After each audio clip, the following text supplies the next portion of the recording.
Bismillahirrahmanirrahim. Assalamualaikum warahmatullahi wabarakatuh. Halo teman-teman, kembali lagi bersama saya Sumayati. Pada kesempatan kali ini kita akan membahas tentang strategi pemanfaatan teknologi informasi dan media dalam pengembangan lembaga dakwah. Nah, teman-teman pasti sudah ada asing lagi dengan kata teknologi. Teknologi ini merupakan sebuah kemajuan dari zaman ini yang memudahkan kita dalam melakukan sesuatu. Nah, teknologi ini apalagi ya teknologi dalam bidang informasi. Teknologi dalam bidang informasi ini memudahkan kita sebagai masyarakat untuk menyebarkan maupun menerima informasi dari suatu pihak maupun seseorang. Nah, teknologi ini sudah berkembang mulai dari internet, terus media massa, media cetak, nah sampai puncaknya itu media sosial. Apa sih media sosial itu? Nah, media sosial itu sangat banyak sekali jenisnya teman-teman. Dan teman-teman pasti sudah tidak asing lagi dengan media sosial. Media sosial ini mulai dari Facebook, terus YouTube, Instagram, WhatsApp, TikTok. Nah, inilah yang namanya media sosial. Media sosial ini merupakan sebuah sistem di mana kita itu bisa mencari maupun bertukar informasi dengan seseorang dengan cepat tanpa perlu repot-repot untuk pergi ke tempat orang itu atau pergi ke tempat kejadian. Jadi misalnya ya ada kejadian apa ini di daerah A. Nah, kita tuh tidak perlu ke daerah A ini untuk mencari informasi tersebut. Cukup kita mengakses, mengklik apa yang mau kita cari itu pasti akan langsung muncul. Nah,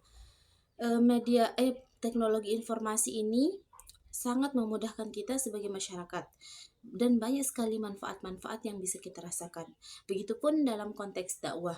Dalam konteks dakwah, pemanfaatan teknologi informasi ini sangat berguna bagi seorang dai atau pendakwah dan juga lembaga dakwah. Saat ini seorang dai maupun pendakwah ini tidak perlu susah-susah untuk pergi berceramah dari mimbar ke mimbar, ceramah dari suatu tempat ke suatu tempat yang lain untuk menyebarkan dakwah. Mereka itu sekarang itu cukup untuk membuat konten video ceramah. Nah, kontennya itu diupload, kontennya itu bisa diakses oleh semua orang tanpa memandang bulu.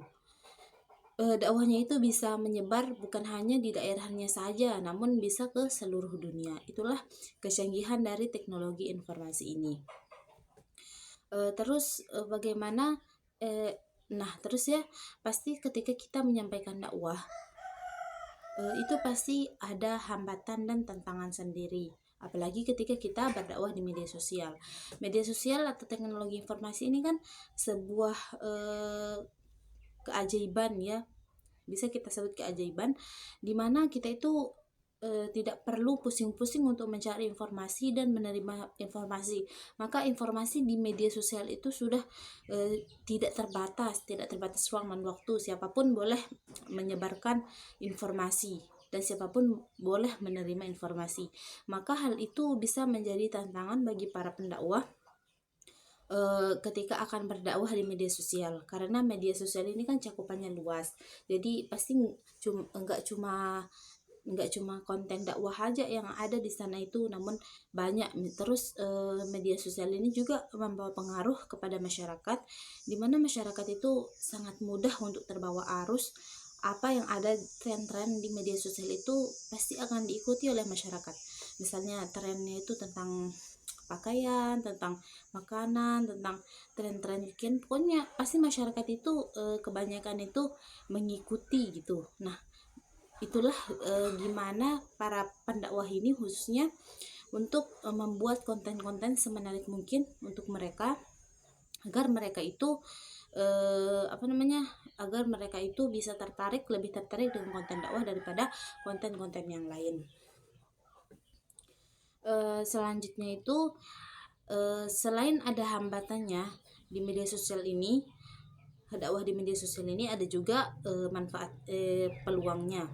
Peluangnya itu adalah karena kan di media sosial ini informasinya itu bisa tersebar dengan cepat dan jangkauannya lebih luas, maka dakwah kita itu berpeluang untuk diterima oleh masyarakat luas. Dakwah kita itu bukan hanya diterima oleh masyarakat ini aja, namun bisa menjadi lebih luas. Dan lembaga dakwah yang kita pegang, misalnya kita membawa lembaga dakwah A, nah itu lebih cepat untuk diketahui oleh masyarakat.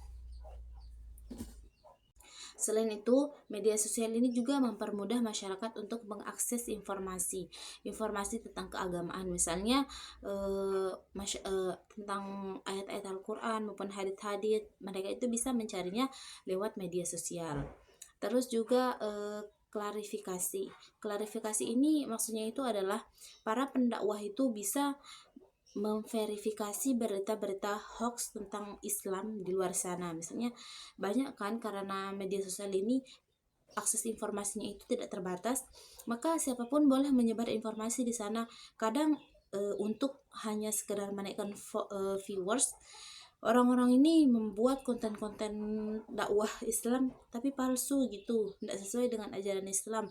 Maka di sanalah para pendakwah ini melakukan klarifikasi bahwa ini tuh nggak benar loh, nggak sesuai dengan ayat Al-Quran dan hadis, nggak ada gitu.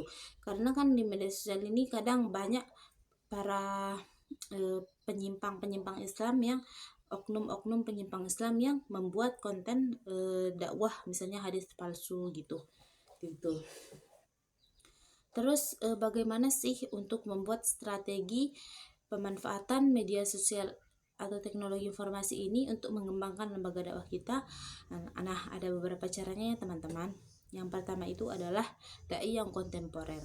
Maksudnya di sini adalah dai kontemporer itu seorang pendakwah muda yang mengerti tentang media sosial. Nah, maksudnya kontemporer itu dakwahnya itu kekinian. Teman-teman. Nggak cuma stuck di sana-sana aja, tapi mengalami kreativitas inovatif gitu. Dakwahnya itu inovatif. Kan sekarang itu banyak kita temukan ya pendakwah muda yang ada di media sosial seperti Husain Basyaiban, terus Ustadz Agam Fahrul, banyak pokoknya para pendakwah kontemporer yang ada saat ini. Selain itu, misalnya kalau tidak ada pendakwah kontemporer di lembaga dakwah kita itu, kita bisa memanfaatkan para pendakwah yang sudah sepuh atau yang sudah senior, namun tetap didampingi oleh anak-anak muda. Kenapa? Karena kan kalau pendakwah sepuh gitu kan kurang mengerti tentang media sosial, jadinya itu didampingi oleh anak muda yang mengerti media sosial, supaya algoritma dakwahnya itu bisa tersebar gitu, tidak cuma bisa dimanfaatkan atau dirasakan oleh orang sekelilingnya, namun bisa dirasakan oleh orang banyak. Terus yang kedua itu adalah materi yang relevan.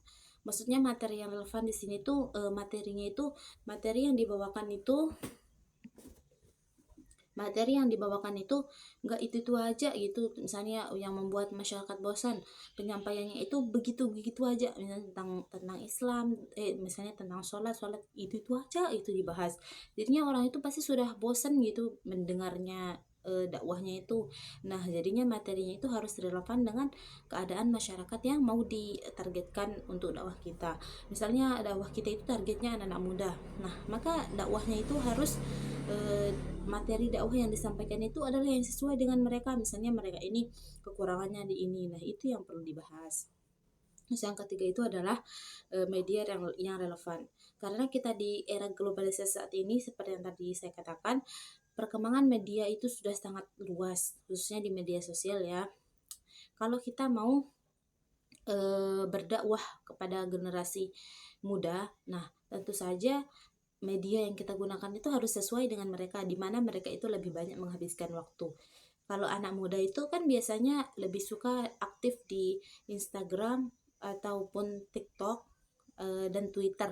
Mereka itu lebih suka di sana. Nah, jadi dakwah kita itu kita perbanyak di sana kalau kita mau menargetkan generasi muda.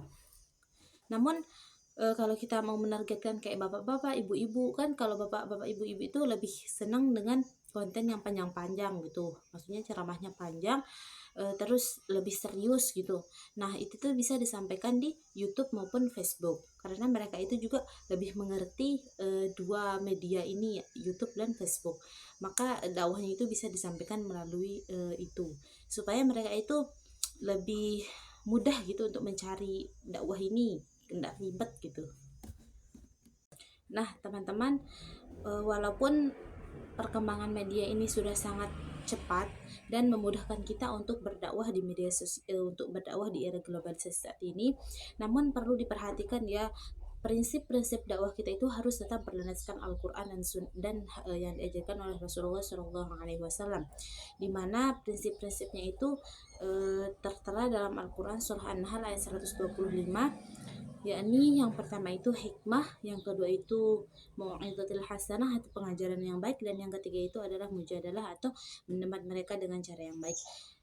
Karena walaupun perkembangan zaman ini sudah sangat jauh, namun prinsip-prinsip dakwah ini harus tetap kita amalkan.